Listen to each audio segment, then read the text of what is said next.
Coyote and Silver Fox. Has it stopped raining outside? No, it's still pouring.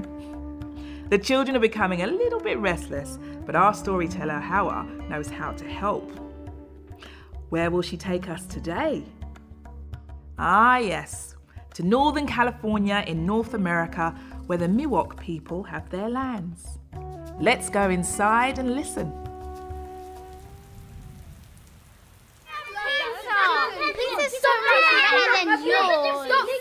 What is going on? You remind me of Silver Fox and Coyote. Just like Coyote, always hungry. I'm not a coyote. Silver Fox and Coyote learnt to get along. You'll see. Are you going to tell us a story? Yes. We acknowledge the ancestral lands of the indigenous peoples of California, the traditional and ancestral homeland of the Miwok tribes.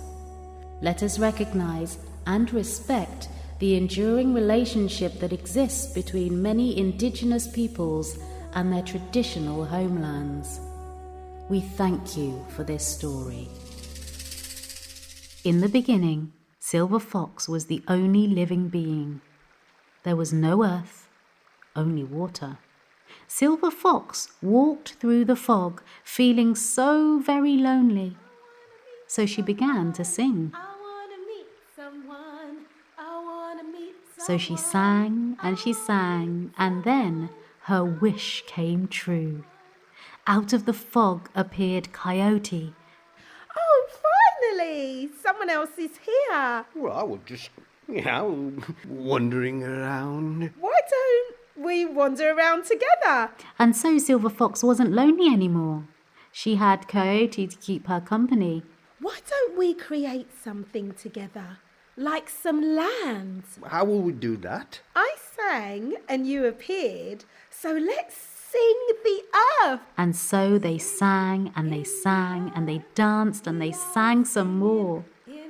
Whatever Silver Fox thought of came into being. She thought of a lump of earth and threw it down. Do you see it? They continued dancing, and below them the earth began to take shape. Look down now. Can you see it? It's quite big now. It's big enough. And the two of them jumped down to earth. Woohoo! Oh, what a place. Let me think. Mountains, valleys, rivers, lakes, forests, animals. And so the world was made. Once things had settled down, Silver Fox and Coyote built themselves a house and lived together in the new world they had created. One day, Silver Fox went out to get some food, as she had done every day since they had sung the plants and trees into existence. I'm going out to get some pine nuts. And off she went. She climbed the tree, shook the branches, and the pine nuts came raining down ready to eat. She filled up her basket and brought them home. I'm back. I've got lots of pine nuts for us. There should be enough to last until the end of the week. Oh, they're supposed to last a week. You finished them. I like pine nuts. The next morning, Silver Fox got ready to go out and get some more food.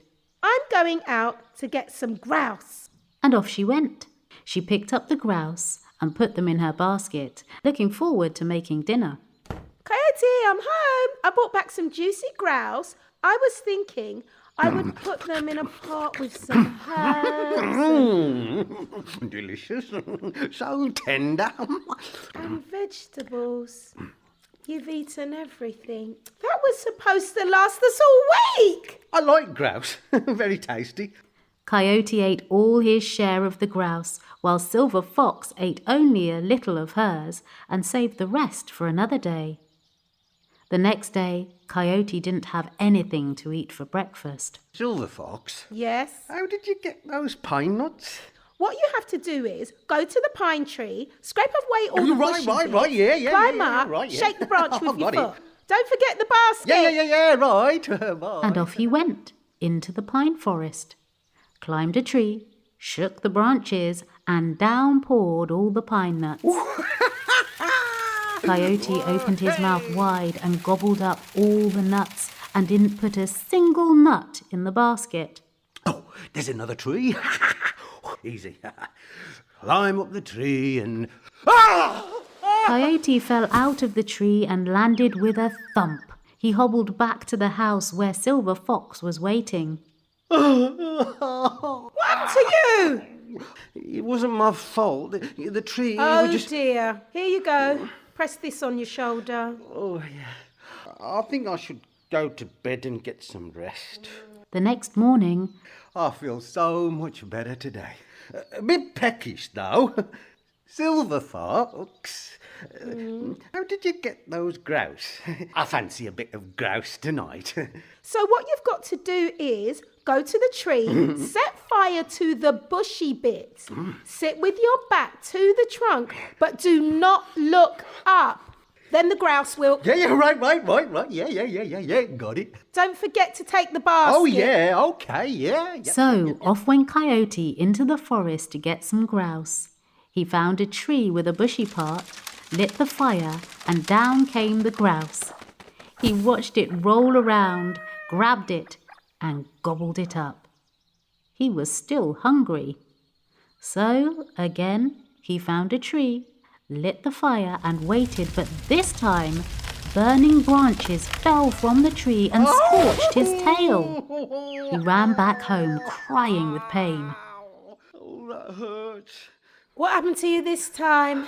It was the tree, you see. That night, What are you doing there under the table? Just making sure everything is neat and tidy. Oh, right. Night. Good. Finally. At least we've got some food to last us. Gotcha. Coyote had seen everything. Each and every hiding place that Silver Fox had found to store away the pine nuts to keep them fed through the winter. The next morning, I'm going out to get some cedar berries. See you later. Yeah. It's time to go nuts. Where are they? so Coyote took a big stone and began to hit it against the beams, and all of a sudden it was raining pine nuts. Coyote opened his mouth wide and let them fall into it. That's enough. There's too many. I'm drowning in pine nuts here. Hello? Why have you been hiding all this food? From you! So that you didn't eat us out of house and home. It's not my fault that I'm trying to keep food for us through the winter, is it? I could have been killed. By a pine nut. Yes. From now on, you eat on this side of the house and I'll eat on this side of the house. I've had enough. That night, while Coyote was asleep, Silver Fox tiptoed over to Coyote and started to measure his nose. What are you doing? Just blowing ashes from the fire off your face. Oh, right. What are you doing now? Just making a net to catch some rabbit for us tomorrow. The next morning, Silver Fox prepared a big breakfast. It wasn't rabbits that Silver Fox was planning to trap. It was Coyote. Are you nice and full? You go that way, all the way over there, and I'll go this way. And don't forget how to use the net. When you see the rabbit, swirl it around your head. Yeah. Then I got it. let it go. So off went Coyote, looking for rabbits. I see a rabbit. Oh, hold on. And let it go. Oh, no. I'm stuck. My leg. Help. I'm caught in the net. Silver But Fox. Silver Fox was safe and sound at home. She made herself a lovely meal. No one gobbling up dinner, and I can stretch out as much as I like. Otie! Coyote? Silver Fox had left him out in the woods all night, caught in that trap. I was only trying to teach him a little lesson. I didn't mean, I suppose I should go and find him, really. I know what I'll do. I'll get plums and berries and rabbit, and I'll make a banquet fit for a coyote. She took her basket and made her way out into the woods. Little did she know that Coyote had got himself out of the net and was on his way back home. He saw Silver Fox up in a tree gathering nuts, and on the ground was a basket full of delicious things to eat. Hearing the sound of guzzling, so familiar to her now, she looked down and saw Coyote angrily stuffing plums into his mouth. He's going to be upset with me. Oh, what should I do? I know. Oh, I'm feeling a little faint. Oh.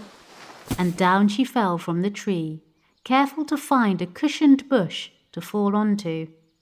Silver Fox, are you all right? Did you hurt yourself? Oh, I feel terribly unwell. Quite woozy, sick as a dog. Let's get you home. So Coyote picked up Silver Fox along with the basket and carried her all the way home. Have one of these plums. Thank you. I feel a little bit better. I'll tell you what. I'll go out and get some more food. I'll make a dinner fit for a fox. That sounds like a wonderful idea. And so he did.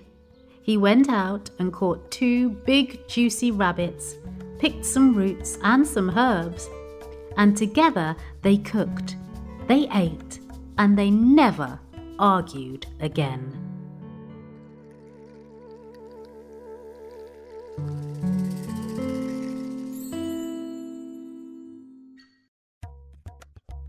Wow! What a wonderful story. I mean, it ended very well, didn't it? Well, sometimes you've got to do what you've got to do. You've been listening to Narinda Samra as Coyote and me, Howard Khan, as Silver Fox. Oh, don't you just love pine nuts? They're wonderful. In the beginning, creation stories from around the world. Researched, written and directed by Lucia Scadzocchio and Hawa Khan. Presented by Chiziaka Dulu. Narrated by Nicole Davis. Cast: Chiziaka Dulu, Rosie Marie Christian, Darren Hart, Arnie Hewitt, Hawa Khan, Catherine Mobley, James Price, Narinda Samra and Paul Marlon. The children as themselves: Quincio, Della and Omara Parks. Sierra and Gabriel Keitel. Casting director: Hawa Khan. Audio production and sound design: Lucia Scadzocchio. Additional research: Leona Fensom. Original music: Gail Tasker. Illustrations and art: Delphine. This is a Sonomatopoeia and Social Broadcasts production, supported by the Audio Content Fund.